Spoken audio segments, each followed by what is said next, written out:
عليكم ورحمه الله وبركاته. كنتمنى يا ربي هذا الفيديو يلقاكم على خير وبخير ان شاء الله. غنقدم معكم الطنجيه بطريقه مبسطه، فبسم الله على بركه الله. اول حاجه غادي ندير هو انني عندي كميه ديال اللحم، ها هي. عندي كذلك شويه الملحه، شويه الكمون، قزبر يابس والزعفران حر، وعندي كذلك الثومه، وعندي كذلك سمينه حره والحامض مصير. عندي كذلك جوج فصوص ديال الثومه ها هما، وعندي كذلك الزعفران الحر. انا غناخذ واحد كبيسه الماء وغندير فيه شويه ديال الماء دافي.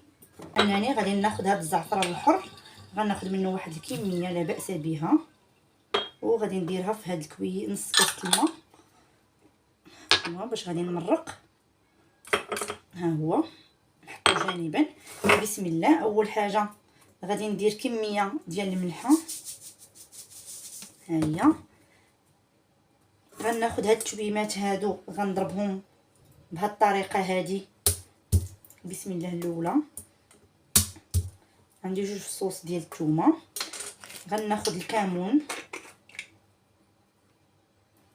معلقه صغيره، غناخذ كذلك القزبر يابس. بغيتو ديروا حبوب ديروا حبوب على حسب المتوفر. القزبر يابس حتى هو معلقه. وعندي كذلك عندي هاد الدويمه ديال الزعفران، تقريبا واحد نص دويمه غادي نديرو هنا في هاد الكاس هذا مع هاد الزعفران الحر يذوب كلشي. ها هما صافي. بقى لي دابا الا انني غادي نضيف الحامض المصير، تقريبا عندي هنايا نص حامضه. غادي ناخذ من هذا اللب هذا بهذه الطريقه. فالطنجيه راه كتبغي شويه الحامض، ها هي. وغنلو حتى اللب هكا. ناخذ النصف الاخر حتى هو، نحيد منه اللب نلوحو. هي السمينه حره هنا، تقريبا واحد نص معلقه مملوءه ديال السمينه حره وصافي. هذاك الحامض طالق ليا، هذاك شويه زبيته مع السيترون درتو.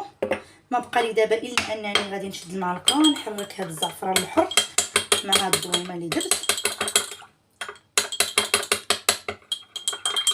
بالطريقه هذه.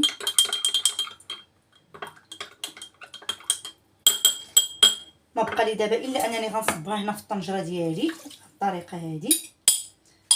بسم الله.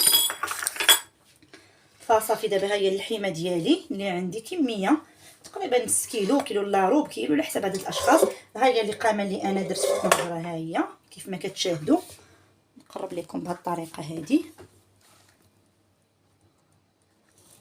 كيف كتشاهدوا معايا هنا الطنجره. غنبدا نشد هذا اللحم وغادي نخشيها تشرب هاد الاقامه اللي انا درت بالطريقه هذه. فاللحم كيبقى اختياري على حسب عدد الافراد العائله. كاين اللي كيديرها بالدجاج، فانا فايته سبق لي يعني شاركتها معكم في القناه، اللي بغى يرجع للوصفه. صافي دابا ما بقى لي الا انني غادي نضيف زويته بلديه. تقريبا غادي نضيف هاد الكاس اللي انا كنت دايره فيه الزعفران الحر، فتقريبا غادي ندير ديك ربع كاس ونشوف الا كفاني. ما كاملش النص، تقريبا فايت الربع بشويه حتى هي كتبقى على حسب. ها هي زويته بلديه، ها هي صافي. غنضيفها بهذه الطريقه هذه. بسم الله على بركه الله. صافي دابا غادي نسد الطنجره ديالي الضغط وغادي نديرها فوق نار باش طيب ليا. صافي ما كنبقى نضيف حتى شي حاجه. دابا غادي نشعل ليها ونديرها طيب تقريبا واحد نص ساعه، ونعاود نرجع معكم ان شاء الله باذن الله. من بعد ما دازت نص ساعه فانا فتحت ليها لقيتها باقي خصها واحد شويه، عاود زدت لها واحد 15 دقيقه، يعني في المجموع 45 دقيقه.